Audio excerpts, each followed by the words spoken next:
of the United States of America, and to the republic for which it stands, one nation, under God, indivisible, with liberty and justice for all.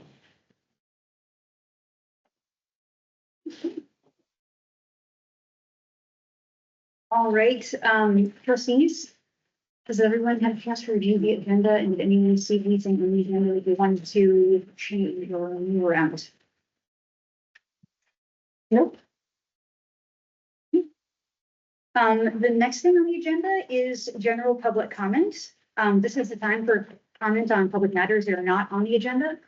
Public matters do not include any pending legal matters, private personnel issues, or private student issues.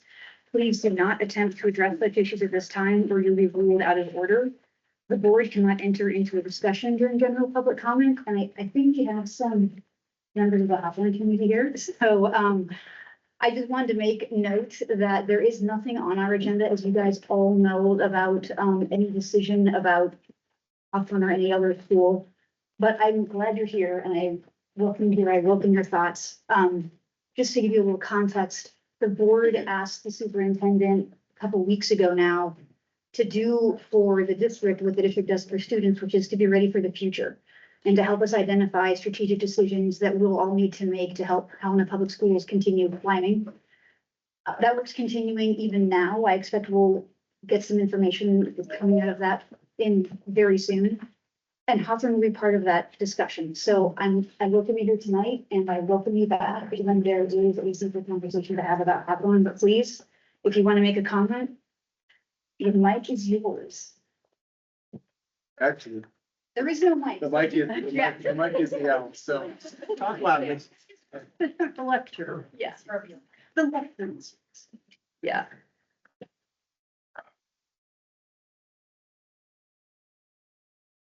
Good afternoon, Chair, trustees, Superintendent Welts. My name is Aaron Pratt. I'm the product of this Helena Public School System, a graduate of Capitol High School, and proud parent of a first grader thriving at Hawthorne Elementary School. I had the opportunity to live away from Montana for several years after graduating college, spending time in many other parts of the world, and returning home to Helena just a decade ago. When my wife and I chose to put down roots here and raise a family, deciding where to live became the most intentional decision of our marriage. We decided on Helena, my hometown, and highest on our list of priorities was the exceptional neighborhood schools here. I've always been an advocate for public education. I've been blessed with what I consider to be an excellent one. From kindergarten to graduate degree at the University of Montana. Even before I was married, I voted for every school bond and every levy. Before we had children, my wife and I supported public education in every election. We understand that doing so is the best investment we can make in our collective future. It's come to my attention, it will be the recommendation of the superintendent to close Hawthorne at the commencement of this academic year. I certainly hope this is not true. Hawthorne is the beating heart of our neighborhood. A neighborhood that has consistently and constantly supported public education and this school district. Advocating for bonds and levies within this district when other schools and neighborhoods were in need. New schools were built and many upgraded, while Hawthorne is left to wither. The rumors of Hawthorne closing last year have already driven many families to reluctantly make some hard choices. While these choices have been in the best interests of their children and their families, it's further diminished enrollment and support for this district permanently. I do fully comprehend the budget challenges we face. I really do. And I understand and respect the difficult decisions you will have to make in the very near future. But closing our neighborhood schools is not the answer. The math simply doesn't stack up, and we'll surely lose far more than we save. I think deep down, we all know this. Thank you very much for your service. Thank you for your time today. Thank you.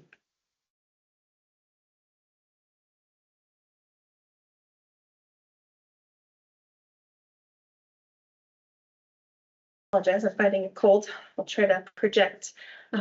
Good afternoon. Thanks so much for this opportunity to speak on a topic that's come to light again recently and that I hold very near and dear to my heart. Try not to get too emotional. Identify yourself just for the record. What? Oh, my name, yes, I am Catherine Dunkelberger. And I am here this evening not only as a community member, but as a parent and also a Hawthorne staff member. When my kids started kindergarten 4 years ago, I began my journey with the district as a substitute teacher. From there, I accepted a full-time position as special education paraprofessional at Hawthorne, and I now currently hold the position of the school secretary at Hawthorne Elementary.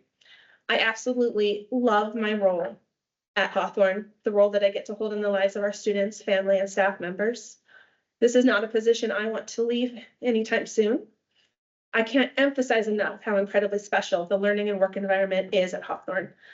I regularly have guest teachers and volunteers from the community express how much they love the culture we've created and that we nurture daily in our building. Some have even gone as far to say it is their favorite school to substitute for. In addition to our school environment, our passion and support from our community and families is something that you don't see enough. We have such a strong support system from both families and staff, and our students are a true reflection of this amazing environment. Numbers don't lie. We have some of the top academic scores at the elementary level, and there's a direct correlation with the phenomenal learning environment we create by our team. What Hawthorne has should be replicated, not extinguished. We should set our standards as high for all of our schools. I stand up here as a Hawthorne parent and employee, asking to please, please put the kids first. Tearing kids out of safe, familiar learning environment and breaking them apart from friends and familiar faces to then put them into overcrowded classrooms and new buildings does not in any way, shape, or form put these kids first. I know that's what we're all here for. We need 3 years at least. We could retain our highly qualified staff that keep disappearing each year. We would keep our students and maybe even get our enrollment up and give our district time to rebuild Kessler if that is the long-term goal. This is the least traumatic way to make this transition for our students and staff and community. I also believe if handled with this care, the likelihood of these bonds passing would increase in the fall. And also, if we do look into redrawing boundary lines, which is something I fully support and believe is a benefit, we can even make Hawthorne's boundary larger and alleviate some of the overcrowding at neighboring schools. We have options. We are all aware that we're having this conversation today due to the shortfalls of the district's budget. I believe there are other avenues as well we have yet to explore to alleviate some of the current burdens we are facing. It doesn't have to be as drastic as displacing 200 kids. For example, going down to a single lunch option like many other districts and communities across the state have done has to offer a cost savings that I would love to see explored. I would like to end with a request. Please put yourselves in our shoes, the shoes of the parents, the staff, in the community, and most importantly, the shoes of the children. I would like you to ask yourself, would this be what you as a parent would want for your children, or if your own job was on the line? And as someone who holds 3 of these aforementioned roles, community member, staff member, parent, most importantly, parent, I've respectfully looked at the situation from many angles, and closing Hawthorne is a highly impactful move that negatively affects the community, the staff, and I can't emphasize this enough, the children. So thank you so much for your time.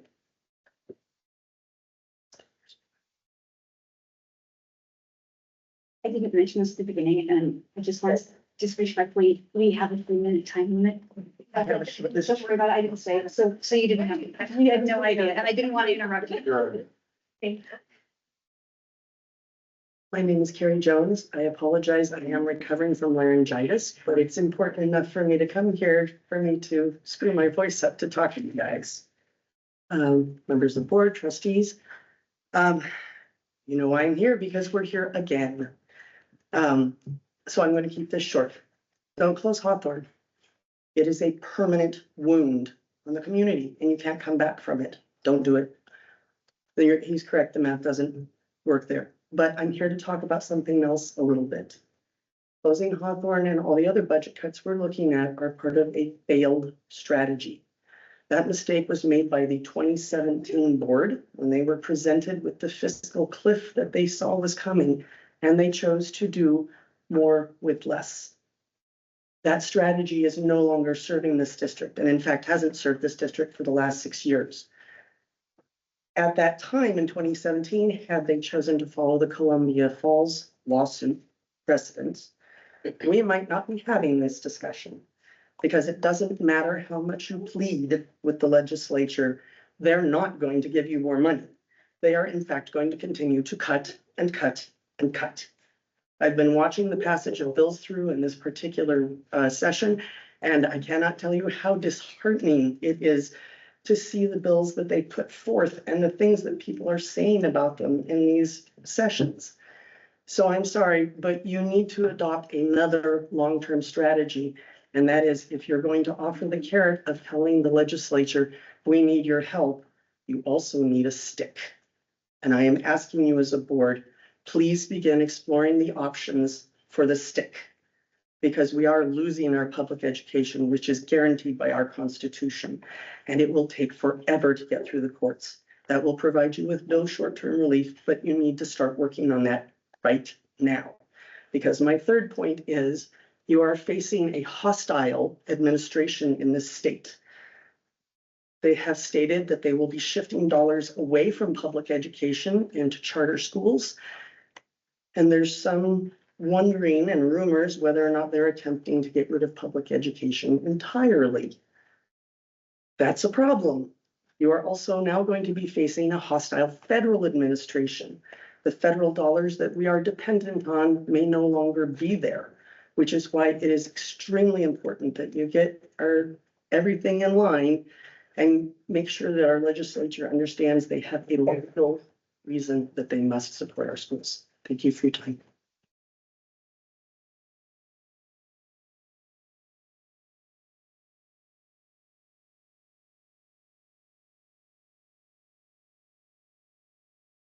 Hello, my name is Christy Klein, and I have the privilege of being both a parent and an employee at Hawthorne Elementary School. My son was lucky enough to attend the last year of the Montessori pre-K program that had been placed at Hawthorne. I come from an education background and have been in many schools and classrooms throughout the Western USA.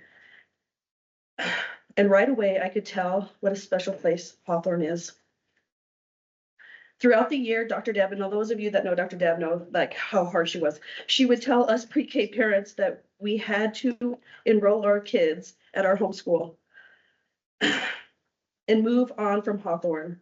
During my son's kindergarten roundup at his homeschool, I got a chance to chat with the principal and went home crying. They would not see my son like the teachers at Hawthorne did. I went to Dr. Deb the next day to ask if there was any chance that he could stay. I fought then for my son to stay where he would get the best education for him. I knew just from my limited interactions as a parent that Hawthorne was a rare place of inclusiveness and education excellence. My son is now a fifth grader graduating from a place where he has thrived, and that same high standard that has remained throughout his elementary career. Once he was in kindergarten, I started volunteering in the classroom again, and my love of being in the learning environment made me excited. I never thought that I would go back to working in schools, but just being around the staff and students of Hawthorne rejuvenated me. After the dark days of COVID, I decided to leave my more lucrative career in finance to pursue my passion of working with kids in school. I got a job as a paraprofessional at Hawthorne, and my life has been deeply enriched by these students, staff, community, and the literal walls of the building that is so rich in history. One of my duties is to be the crossing guard in the morning and afternoon. It is truly one of my favorite responsibilities because I get to know the whole family. If you walk to Hawthorne, I know who belongs with who. I know younger siblings, dogs, grandparents. I know everybody. And when the little kids are coming up, they know me in kindergarten. They know that they already know Miss Christie. I know who is supposed to walk home with whom. It is truly like no other school that I have ever been to. If you come to volunteer for an hour or two, look into the eyes of the students that you would be impacting, walk into the classrooms, where exciting learning is happening from some of the most incredible teachers that I've had the privilege to work with. I personally believe that it would be a derelict of your duty to not come to our building to see the exciting learning that's happening there. So I hope you all come and volunteer at our school because it's an amazing place to be. Thank you for your time.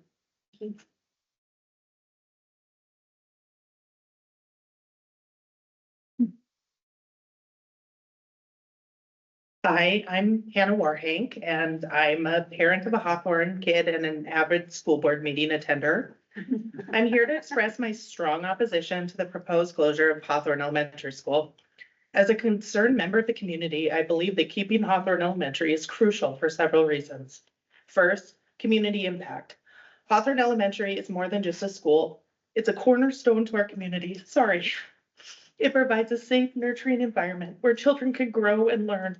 Closing the school would weaken the sense of community that has been built over the years. 2, education quality. Hawthorne Elementary has been a long-standing reputation for academic excellence. The dedicated teachers and staff provide personalized attention and support to each student, fostering a love for learning. Larger class sizes and overcrowded classrooms in all schools around the districts to accommodate the 180 Hawthorne students that would be displaced would negatively impact the quality of education throughout the entire district. 3, accessibility and convenience. For many families, Hawthorne Elementary is within walking distance, making it convenient and accessible. Closing the school would force parents to find alternative transportation options, which is challenging and costly. Additionally, longer commutes for students could lead to increased absences and tardiness. 4, emotional and social well-being. The emotional and social well-being of our children should be a top priority. Hawthorne Elementary provides a stable and familiar environment where students feel safe and supported. Their relationships that they have built with their peers, the community, and the teachers are invaluable and should not be disrupted. 5, economic considerations. While financial concerns may be cited for the reason for the proposed school closure, it is important to consider the long-term impacts of the closure on the community. I'm optimistic that the STARS Act may pass, which incentivizes more teachers and smaller class sizes. There may be more funding coming from the legislature this session, so a vote now to close the school when the budget crisis may be solved seems completely unnecessary. 6, future growth. As Helena continues to grow, it is essential to plan for the future. Closing schools now could lead to overcrowding and the need for new schools in the future. It is more cost-effective and beneficial to maintain and invest in our existing schools to accommodate the future growth. 7, the staff. Finally, and most importantly, the staff of Hawthorne works miracles with our children on a daily basis. Sorry, them talking earlier really got to me. With the budget issues in this district, all teachers and staff have been asked to do more with less. This is especially true at Hawthorne. We have a part-time principal. It's also the part-time PE teacher. But let's be honest, she works full-time as a principal and also part-time as a PE teacher. Yet she shows up every day with a smile and love for our children. She does not get paid as a full-time principal, but has done nothing to stop her from her dedication to our children, our school, and our community. Our teachers are often asked to teach split classes, which can be extremely challenging, but they continue to provide a wonderful instruction and education to our kids daily. The test scores for our schools show how wonderful the educators are, but it's much more than that. The teachers and the staff work tirelessly to provide love to our children, and the thought of losing them or them losing their jobs is devastating. Thank you. Sorry, I'm sure I went over my time. And just, You can't stop me when I'm crying. That's my tactic. I would say to anyone commenting, if I interrupt you, please feel free to send us an email to finish everything you wanted to say.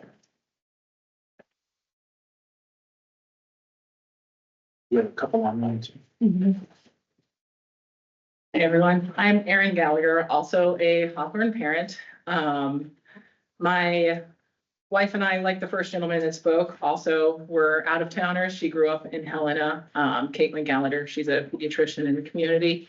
And when we were deciding when we went and where to move back, Deb Jacobson had taught or been the principal for her when she was at Hawthorne. And she reached out to her asking if Helena would even be a safe place for us to come as a gay couple and bring children, because we wanted to make sure that our kids would have a good opportunity to learn and grow and thrive and be surrounded by people who would support that for them, no matter who their parents were. And that was important to us. And she encouraged us that it was a great place and told us about other families and other things like that. And her recommendation did not disappoint. Hawthorne has been an amazing place for us to be raising our kids.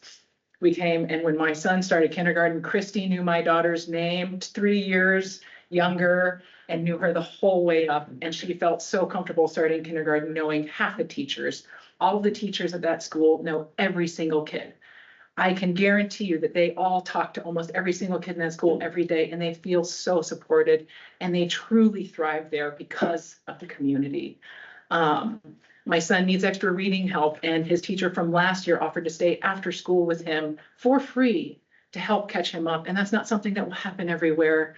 And those are the kinds of things that will get left behind if Hawthorne has to close. It's a very special place, and it offers so much. And you know, I'm here also for a lot of my other friends who are parents at Hawthorne who couldn't be here, and that I know feel the same way.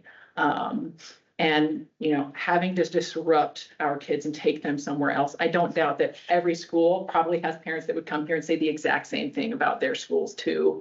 But when you have the smallness that we have in our neighborhood schools, that's a big part of what allows it to be so special. And the bigger they become and the bigger they grow, we lose some of that personal touch. Not all of it. And I know that every single teacher would want to maintain that personal touch with every single student that they had.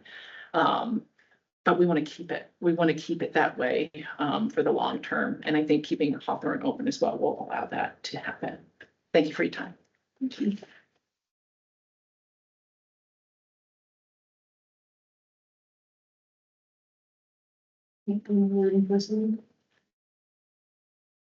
Is there anyone online?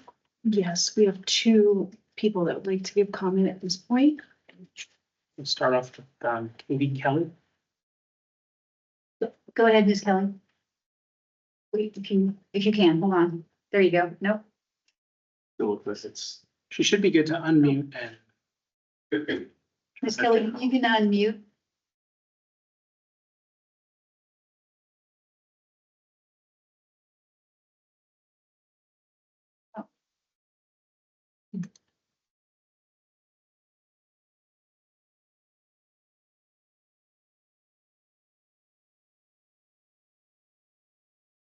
Troubleshooting in real time.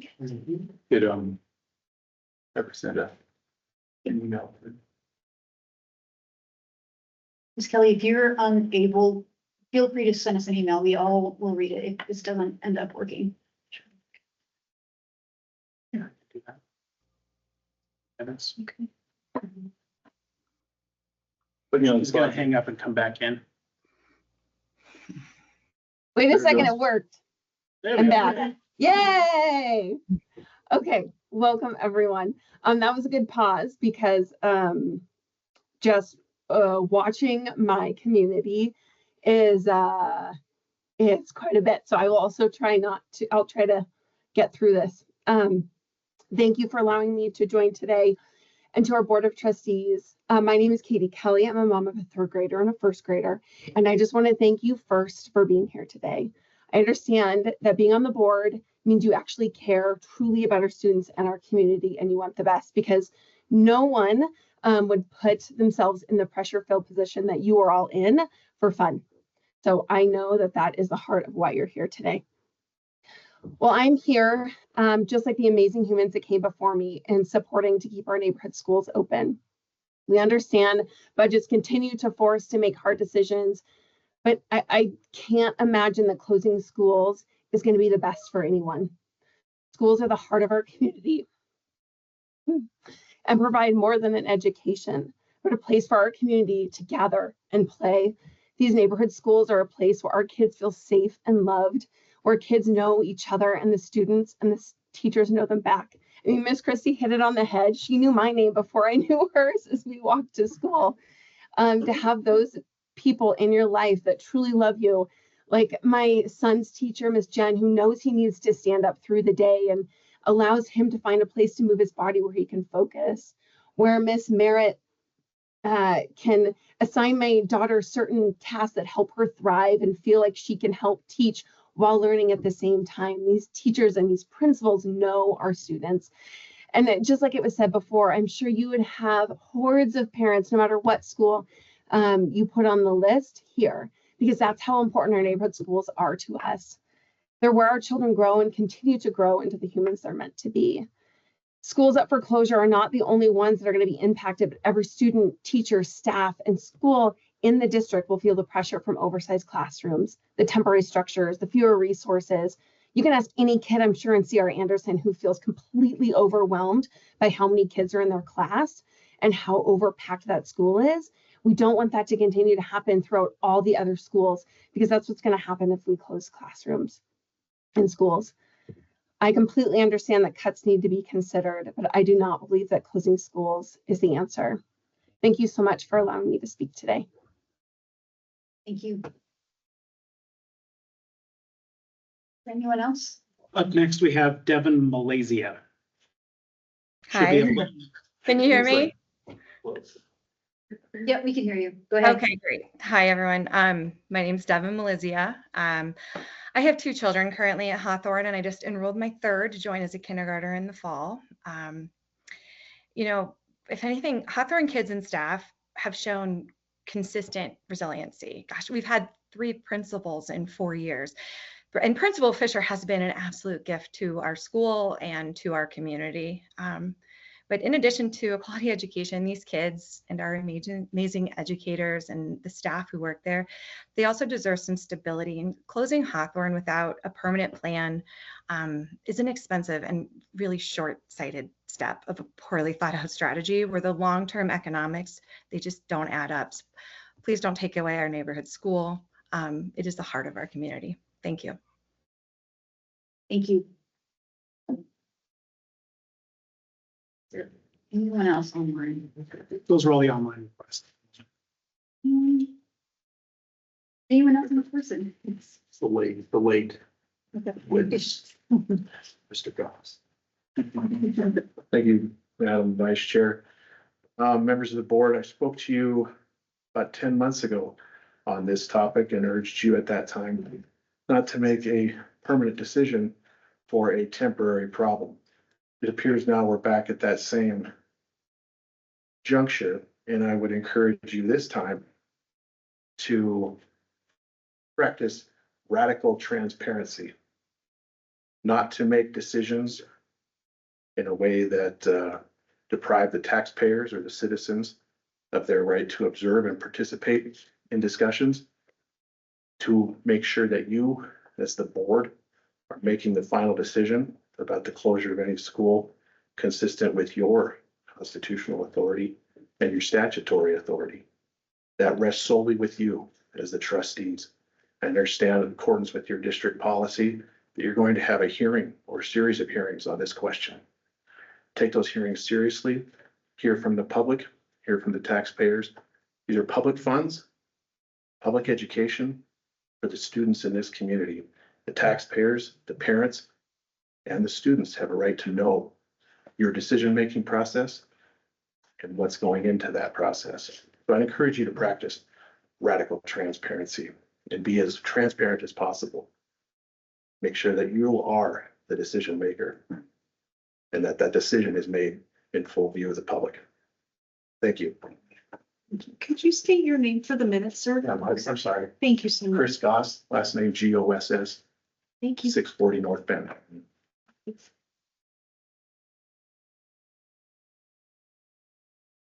That's the end of our public comment. You guys are all welcome to stay. I have fun. You enjoy it. But if you wish to leave, you have to be informed and you have to be get to see you again.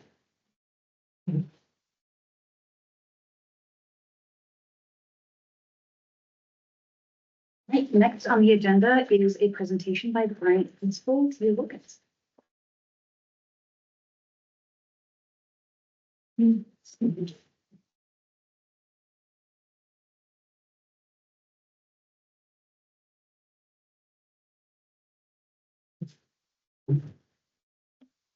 Hello, everyone. Welcome. We're glad to have you here at Bryant Elementary. My name is Tia Wilkins. I'm the proud principal. I also have, I'm Paulette Osborne, the school counselor. And Bridget Butler, the title instructional specialist. And Taylor Dunn. So we're just gonna kind of go in front of you. I see that a lot of you have your pamphlet, so we're just gonna go over our pamphlet and kind of highlight what makes Bryant Elementary School so special. So I had the privilege of talking with the staff yesterday, and not everyone could be here, and we talked about what would you like me to share about our community? What do you want me to make sure I relay with everyone? So here are a few things. They wanted me to highlight our teamwork. They feel that we work really well together as a team and that all of our decisions are guided by what's best for our students. And we have a diverse student population, and so those conversations are so exciting and fun.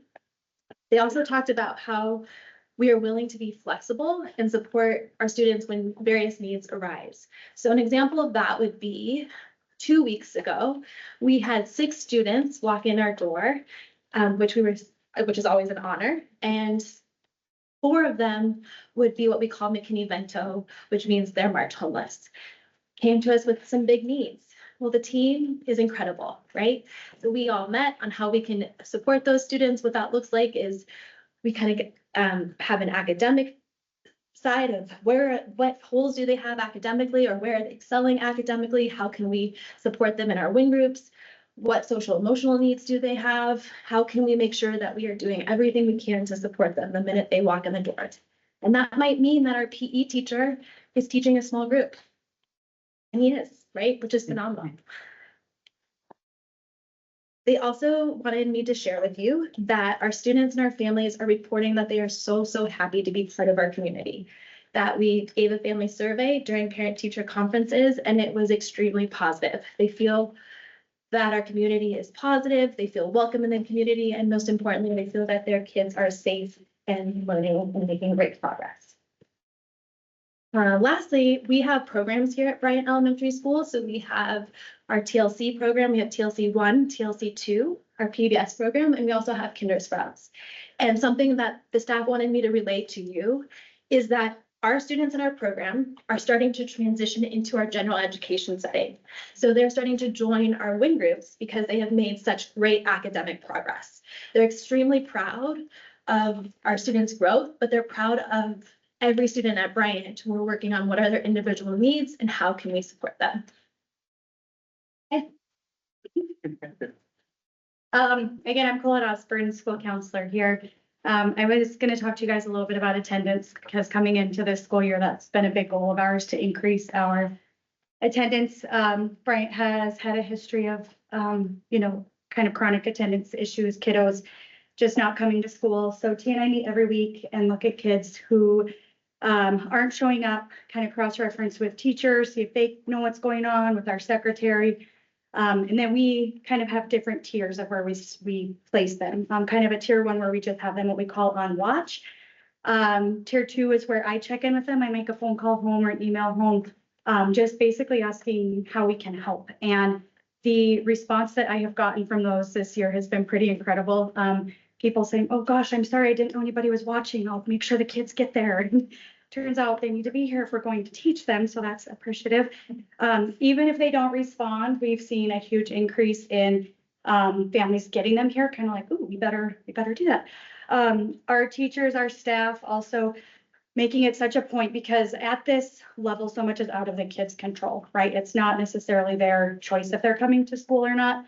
So just making sure as soon as they walk in the door, there's like a herd of us welcoming them, letting them know how happy we are that they are here, setting goals for them, check in, check out program, buying kids lunch if they're here, teachers buying alarm clocks for kids who are like, well, my mom works nights, she's not up in the morning. That's something that we hear quite common. So we'll get alarm clocks, helping set up buses. Parents might not be aware that that we can place another stop. So, yeah, I don't have numbers, but our attendance has increased dramatically. Our meetings aren't here as long as they used to be, which is nice. And yeah, it's just that team approach and the kids coming in like, we want to be here. We're trying to get here and wanting to be part of that problem solving. So Before Christmas, we were at 90%. Yeah, and we've had a lot of things. So I'm okay. Yeah. We don't want to, yeah, I like that 90%. I was gonna talk to you guys about, I don't know if you flip, oh, the goals, yep, the action plan, our school action plan goals. As every school has, but I've been at Bryant a long time and our goals were amazing this year. We set goals in the fall and we met them by winter. They were end of year goals, so we modified them and these are our new goals for end of year.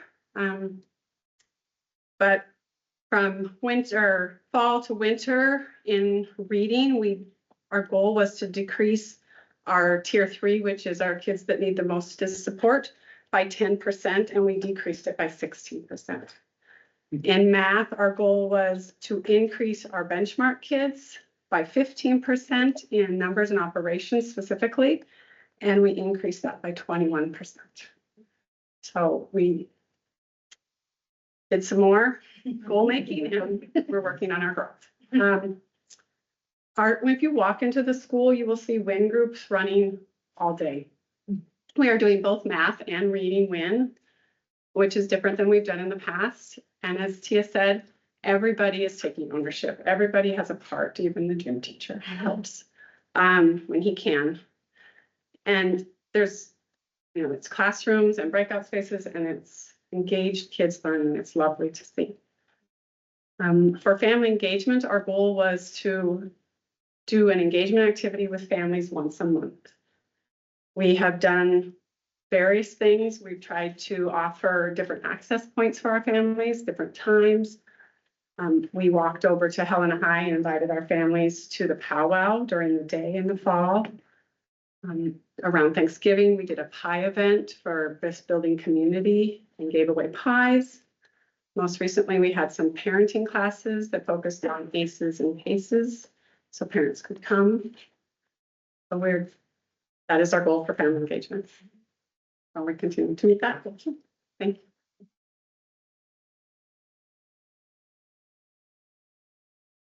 you. Okay.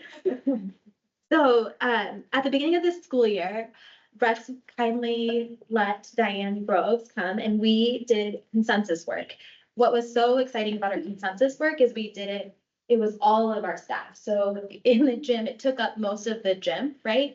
And really we did that work because we wanted to really decide who are we going to be as a staff 5 years down the road. What do we hope people say about Bryant, right? And we needed to kind of dig in and determine what our values are, and what our areas of improvement are, and have those big, wonderful, but sometimes hard conversations. It was a great 2 days. It was also a long 2 days, but pretty astounding the growth that we were able to make in the room, and just also how connected we all were and how well we got to know each other from that work, right? So in your brochure, we have a mission statement. This mission statement is a collective effort of the entire staff. We just finished the mission statement right before winter break, and it was pretty fun. In the staff meeting, we had some tears. Like, we wrote that. We did that. This came from our value statement. It was every staff meeting. At least, I would say we would work on it hopefully twice a month.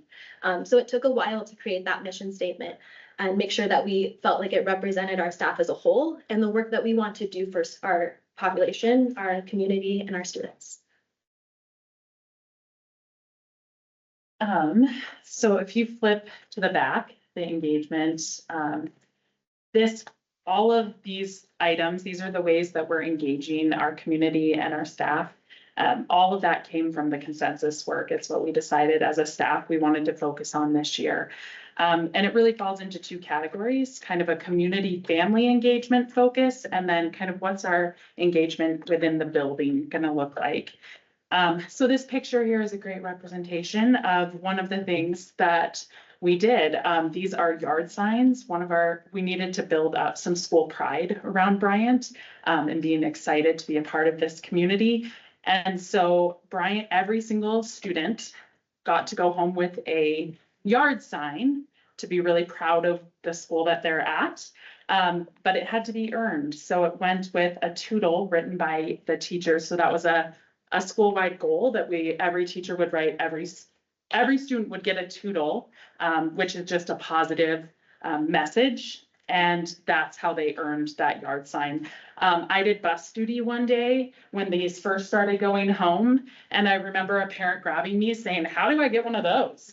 And I was like, well, yeah, your student would get a toodle. And I watched her turn to her son and say, you're getting one of those. I was like, all right, that's one way to get the pride going. So that has been a really good anchor for us. We also have monthly PAW winners where we're really celebrating the things our students are doing here. Trimester assemblies that, again, we have certain winners that are picked out for the traits we're looking for: being responsible, being a learner, being safe, following all of those Bryant universals. We also have placed a lot of emphasis on our weekly communication. Every teacher is sending out a newsletter every week. Tia is sending out weekly communication with families and then a larger newsletter every month. So we're really trying to get our families engaged in the community here at Bryant.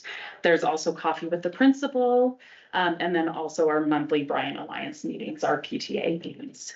And then within the building, so that second area, how are we bringing community in? How are we getting people into the building? We have weekly therapy dog visits, and actually Jocelyn kind of has spearheaded. Yeah, Jocelyn David thing, so our former. Yeah, so we know she has a love of her dogs and she's helped to bring that in. So they come weekly, and it's pretty amazing to see them go into like our programs, our kids who have the highest social emotional needs. And I mean, our PBS program was really pumped to get the little cards that Jocelyn had. They're basically like baseball cards, but with her dog's face on it, Cam.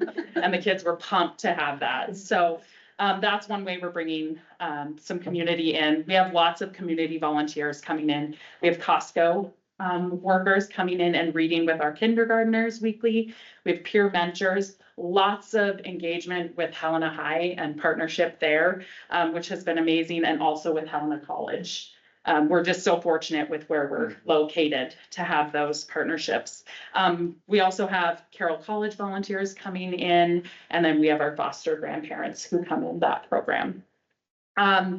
Another way we stay engaged is through our SLTs. You guys have probably heard all about those within the schools, but we have 3 separate ones. So people can really lean into their expertise and be a part of different committees. So one's math and science, one's our social studies and ELA, and then the third one is actually family engagement. So we have different goals. That's what you're seeing.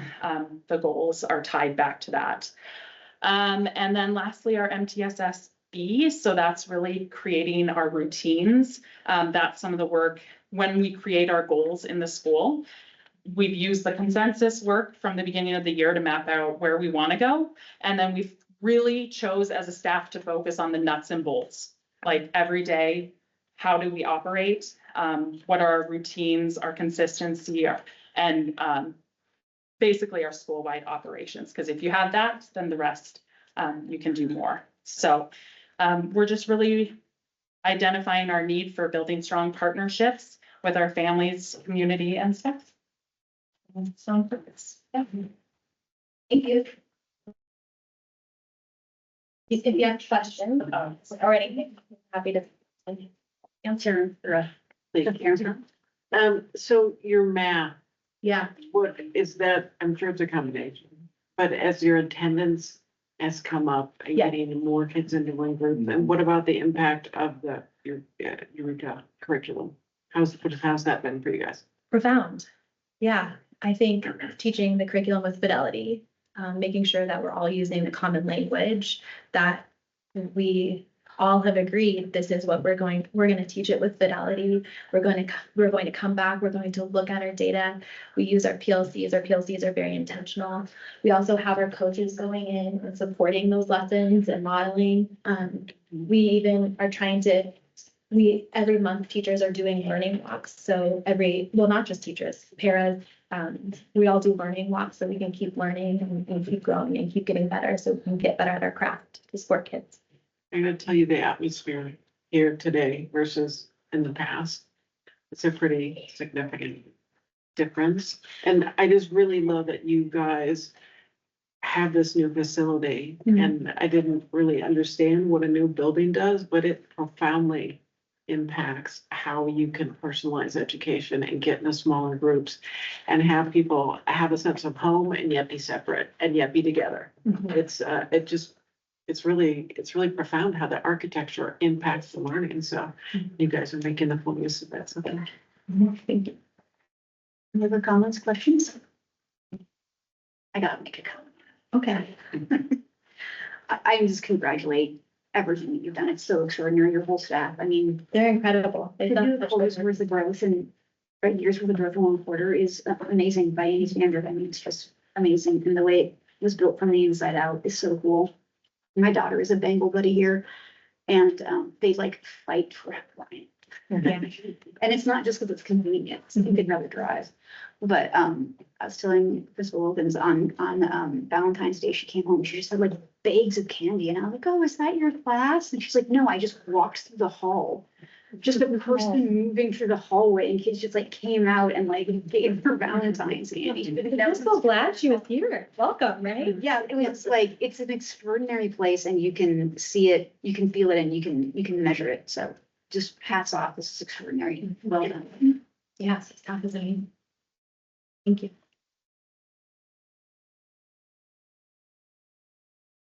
We've got to say it. Culture trumps curriculum, right? So I do believe. No, that- I hear you. Disappointing. I know, we've talked about it before, and they're leaving, but I want to be really careful about passing on tools. Because it then indicates something was not well before. But I will say that since you've been here and having Diane working with your team, as Janet has mentioned, there's a feel that's different. And I think that has a lot to your success and what you're doing with your team.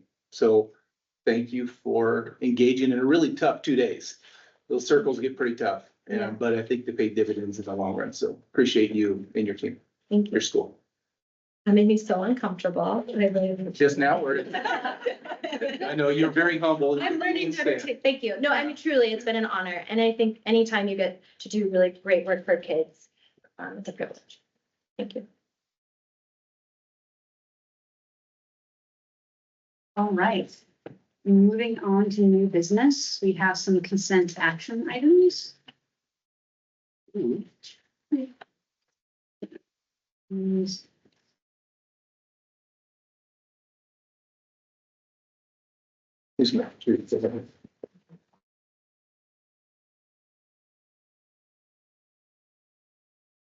this is the first time I've ever chaired a real board meeting. It's great. So it was a good one. It was a good one. This is great. We're good. Let's see, personnel. This could be, if we just call for a motion for the whole. Vice Chair, Right, do we? we approve the consent action items 1 through 4 as presented in the agenda materials. Right, there has been, to approve the consent action items. Do I have a second? I'll second. We've got a motion and a second. And is there any discussion? Which one was the second? I'm sorry. Wasn't it? Okay. Thank you. Thank you. Are there any comments, board comments on the, I don't see any public comment online or in person, so no comment. or any board comments? Need to vote. All in favor, say aye. Aye. All opposed? All right, motion passes. My first one. All right, and then we have, same item on our agenda of the new business is item for information, the Helena High School HVAC system review. We've asked Mr. Farrell to come up to the lectern board. Sure, good afternoon, Todd Farrell, Facilities Director. So online, we have Mr. Jeff Grazenga. He's a a mechanical engineer from Con Air Engineering out of Billings. He's worked extensively in our district, first on the deferred maintenance plan that was published in 2022. He was a mechanical engineer that went through all of our schools. And he's very aware. He's also the gentleman who's designing the new HVAC system at Smith Elementary. While he was in town, I said, hey, do me a favor. Can you go back over to Helena High, poke around a little bit again, and write me up a recommendation on what some of the options are to keep that HVAC system working for, I don't know, 5 years, 5 to 8 years, and what are the options are? And I kind of laid it out. I said, give us a low-cost option that kind of just cross our fingers and hope nothing breaks. And then the other one is a kind of a more robust repair and replacement that for sure would get us through for the next 5 to 8 years. So there's two things that you have in front of you. One of them is this I made this little thing. It's just a one pager that just lays it out. It's very basic. It just has some numbers on it. The real details are in the memo by Mr. Gazinga, lays it all out in great detail. But I've said enough. I want to hand it over to Mr. Gazinga now, and he's going to speak to the board. And if you have any questions, please ask him, because I know he's excited to answer them. 1 second before you take off, Jeff. Todd, you stay there for a minute. Remember, this came around for the simple reason that we can't sit around and hope something doesn't break. So what are the next steps? What can we do to, one, Band-Aid it just temporarily, or get us down the road a little further? I want to remind the group, and Jeff, you can speak to this as well. This is not a long-term fix. If we do not pass a bond for a new Helena High, we will go out for a bond for replacing the HVAC. Right, so this isn't a replacement that will get us down the road 20 years. This is simply just to get us to a place where we can hopefully move into a new building. Hope I said that correctly. Yes. Thank you. Okay, Mr. Gazinga, you're up. All right. Thanks, everybody, for letting me have an opportunity to talk to you today. As Todd was saying, this is just immediate needs. What I did was I took the initial report that we did as part of your building assessment, and then I walked the building with your new HVAC tech, Chris, a couple of weeks, 6 weeks ago. Then I spent some time with the existing drawings and looked through some things and was back in the building a second time to take a look at some things. Your building systems are now 70 years old. They're designed to last 40 years. You're now at almost twice their expected life expectancy. They are worn out. They need to be updated or changed. Even if you do not vote to build a new building and you vote to keep Helena High and renovate it, you are never going to keep the existing steam heating system that's in the building. It is a great system from 1955. It is not a great system for 2025. It is inefficient. It overheats, it underheats, it requires a lot of maintenance and so forth. So what I looked at was I kind of looked at the system as a general rule and said, what are your immediate needs to keep you alive for 3 to 5 years? One, your boilers are wearing out. You're going to need to put money in them. You can put little and hope that nothing breaks in the near future, or you can do a planned maintenance knowing that it's sunk cost. It is cost you are not going to get back. If you were to change one of the boilers to make your heating system stable, you are not going to reuse that boiler anyplace else in the district. Something else that's going on in the crawl space or in the tunnels that go around the building, when you send out steam, you get back hot water or condensate. Those pipes that are in the tunnels around the perimeter of the building are original, and they are now leaking. They are leaking to the point that you are losing and making up continuous water every minute, every day that the heat is on. And that is just wasted energy. Those pipes, as a general rule, are shot. And the only way to fix them is you kind of go in and you fix the parts that you can find that are leaking, and you do them a little bit at a time, or you do a planned replacement and you start on one end and you work your way all the way to the end. The problem with those pipes is they have that nasty A word kind of on them, on every fitting and joint and seam. So not only do we have to change the pipes or repair the pipes, you also have to get the asbestos off before you can do that. The last thing we noticed is your heating and cooling equipment, or HVAC equipment, fans is another word for it, they're starting to wear out. All the ones that were originally put in the building in 53 and again in your initial remodel in the late 50s, they're done. They're 50, they're 70 years old and they should only be 50. Most of the units in the building have some kind of redundancy where they there's another one that kind of takes care of itself if it were to fail. Unfortunately, in the auditorium, you have a 1-unit system. That unit is the only unit for the space, and it kind of shook itself apart about a year ago. The back half of the fan bracket fell off. So that unit is not running, which means anytime you use the auditorium, you're sitting in there in not fresh air. You're going to start getting that good old mall feel to the space because you're kind of all breathing. You're sharing the same air continually. We need to get that air handler back up and running. Everything else in the building, if you're only looking at a 3 to 5 year solution, will limp by, in my opinion. And now, does that mean that we're not going to have something else completely fail? No. But as a general rule, most of it you can limp by. We can get parts and you can keep things running. But at this point, you have 3 major problems. One's the auditorium unit needs to be fixed. 2, you need to do something with the condensate lines in the tunnels because they are fast failing and all you're doing is pouring good money after bad when you make up water. And the third one is I'm concerned with the boilers failing. Right now, 1 of the 3 boilers is down.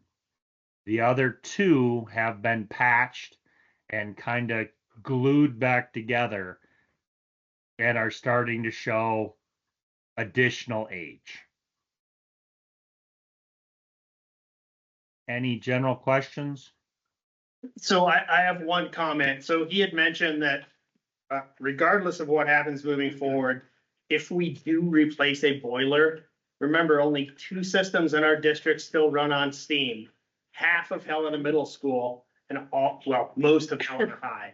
So that's why you can't use that system again, because we don't use steam heat anymore. It's an antiquated, inefficient way of heating. So another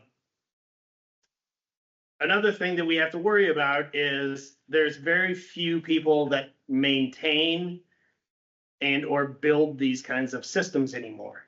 So I think you said there's one company that still builds these type of boilers in Montana. Is that correct? Or services them? The rated service for these type of large steam boilers, they require a special certification called an R stamp. And there's one out of Missoula, there's one out of Billings, and those are the 2 qualified contractors in the state for that. And that is when you go in and you have to do like welding on that pressure vessel, that requires a certification for that welding in the process to make sure it doesn't blow up on you. That's beneficial.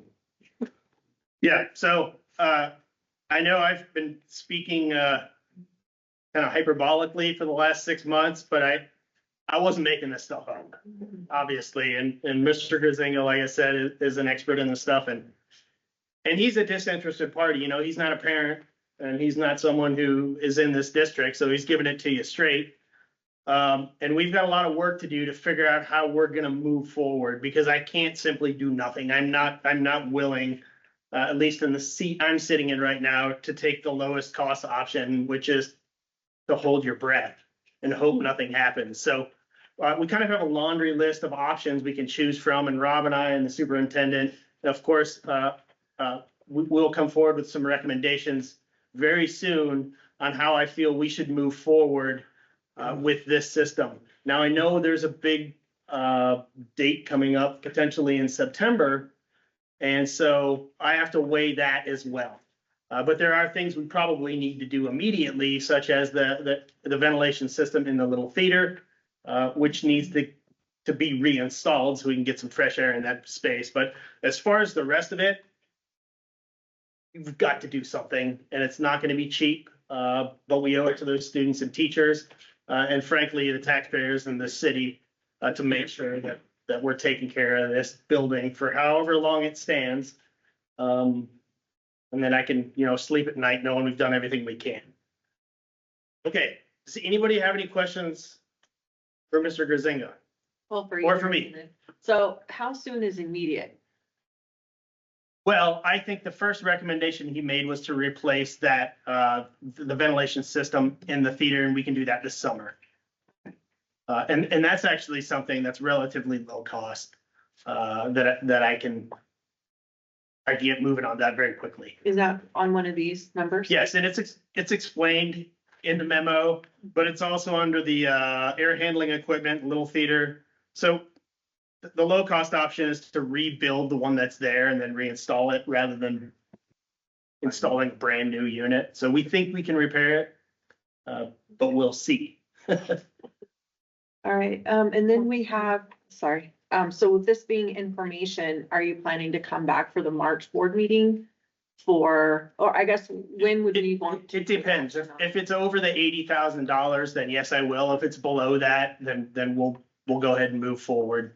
That's an estimate right now. We're just gonna have to wait and see. Anything that requires board approval, obviously, I'll bring to the board and make a recommendation. I was just curious if that was something that you think might be prepared for March, or if we're looking at April, or. Probably April.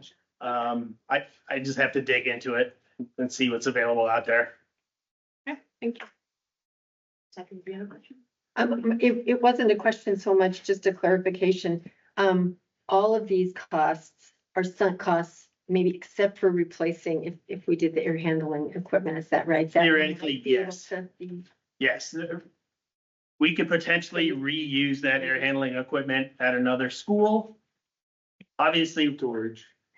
yeah, I mean, it's something that's pretty standard in a large space that we could install it somewhere else. But anything else, it's simply not reusable for the most part. One more thing, a piece of clarification that he mentioned is these costs do not include asbestos mitigation. And I have no idea how much that is right now. I'll get somebody in, to give me an estimate, but we need to know. We gotta know, and we gotta have to deal with it one way or another. So the ventilation system isn't gonna require anything in the theater, but the rest of the school will require asbestos mitigation. So you brought up the potential of bonds. Is there work that has to be done between now and then? Or are we gonna be able, I mean, I know the auditorium, but in terms of the boilers themselves, if maybe this weather holds, can we wait for some to see what happens if we bring it up? Or do you, but if you need to just do stuff now, that's fine. I just don't, I can't answer that question, unfortunately. Like I've been saying, it could fail tonight. I don't know. But that's probably not gonna happen, but it's not, it's a possibility. It's probably not super probable, but it's a possibility. So, I would love to kick this can down the road, and I will as long as I can, but there will be a point where we come to a decision point where we just have to make a choice. It's really important. We know that we're gonna have to do something with it, but if you look at this price on the bottom, 2.7 or 1.8, that money's coming from our building reserve funds for the high school. And so when you put that money in, that's money that's not going somewhere else that's gonna be needed. And my fear, our fear, as we talk this through, is that that's money we're just gonna chew up and throw away if we pass a bond. And so we really want to be cognizant not to do something. We need to do something, but how much money do we actually do to get ourselves down the road without taking taxpayer money and using it only for a year or two? So those are the dilemmas that we have within us. And it's possible to, well, we're gonna have to do this in phases. So I have $1.5 million a year on the high school side, on the building reserve. And as you can see, even the mid-cut cost option is $1.8 million, but that would be spread over multiple years. So even the $2.7 million, if we spread that over 3 years, I could handle that and still have some money left over for, say, for instance, the capital electrical system needs replacement. Just, yeah. So, yeah, but we got to start moving on parts that we can move on now as quickly as we can, and then phase the other repairs as appropriate. Two questions, one probably you could answer and one for Mr. Bazinga. If the life of the system is 40 years and they're wrapped in asbestos and some of them are embedded in concrete, I know this is water under the bridge, but given that design, what was ever envisioned as maintenance? I mean, what, if people had tried to stay on top of it, within its 40-year lifespan, what could you even have done? Or are you talking about out of the concrete? Well, you don't try to cut the concrete. You try to protect the piping with chemical treatment inside. And chemical treatment, probably as the system has aged, has had periods where it's not been as proper as it should have been. It's had issues. The other thing that you can do, just part of the recommendation, is you change the steam traps so that the steam all condenses to water or condensate. Because right now, a lot of the steam traps are failing. So we're getting raw steam back in those condensate lines, and that's causing some corrosion and some deterioration. Just those type of maintenance items. But unfortunately, you're not the only district that we see this with steam, because they're out of sight, out of mind. They're not in classrooms things. So what happens is they kind of get left and they kind of get ignored for a little while, or somebody starts and they don't quite finish. There are approximately 400 steam traps in Helena High. At say $500 a piece, that's not a bill that somebody really wants to do every 8 to 10 years on a regular basis, and that's not the easiest thing to do. Yeah. And then, do you guys know what kind of asbestos it is? I have to look at the HERA report. I don't have it memorized. I don't know. But we have a report, yes. In fact, I'll look it up right now. Any other questions? Jeff, one last question. So this is to get us down the road 5 years. What's it look like in your eyes? Cost estimate, we'll hold you to it. But if we had to replace the system, if we're going to plan on keeping Helena High standing for another 20 years. To keep it going for 20 years, you're going to convert the building to hot water, which means we're going to change all the piping in the building. Now, you could repurpose if you were to replace the condensate lines, you could repurpose those for hot water if you wanted, if that was a plan. The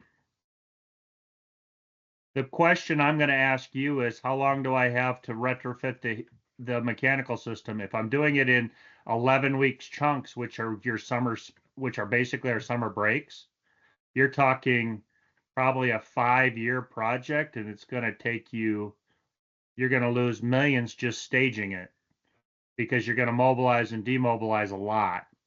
Exactly. And if you can close half of it, and I can have half the building, and I could do it in a 18-month window like they did it, I think it was Hellgate in Missoula, you're going to save millions, but you are probably looking at $60 to $80 a square foot, and I don't know how many square feet you have there off the top of my head. In the school? Yeah. 240,000 about. So you're probably talking that $12 to $14 million all in. Plus asbestos. 5 years versus, otherwise hanging between closing half the school and interrupting the instructional experience. So neither one of them are great options. Right. And when you're talking about even doing the immediate repair, we need to remember that the only time we can work on this system is when the system's off. So we basically get from the middle of May to the end of October, when your steam system's not running, to fix it. If you want to do a intermediate solution, that's our window. We can't really work on this system when it's live. Thanks, Todd. So I have a question for you, Mr. Wells. Mm-hmm. A couple weeks ago, I think it was trustee Hindoin asked you to put together kind of Like 2 weeks a ago. collection of priorities and the decisions that we have to make writ large across the district moving forward. I assume this is part of that, and It is. Yeah, working with SMA and master facility plan is the roadmap. That, and it seems like 2 weeks ago, but I believe it was like December that we had we actually had the conversation around Helena High, and I followed it up with a potential bond issue around 3 new projects.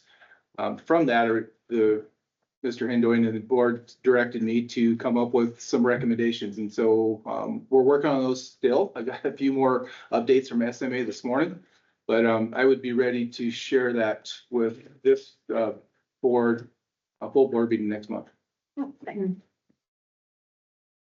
Recommendations, your decisions on where they go, but it'll be my recommendation or my team, and we will present the roadmap for this and other projects throughout the district.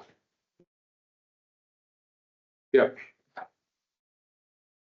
Okay, sir, thank you very much for signing on and explaining to the board. I appreciate it. All right. Thank you all. Have a good evening. Thank you. Okay, that's all I got for me. all right, are there Appreciate it. any board comments?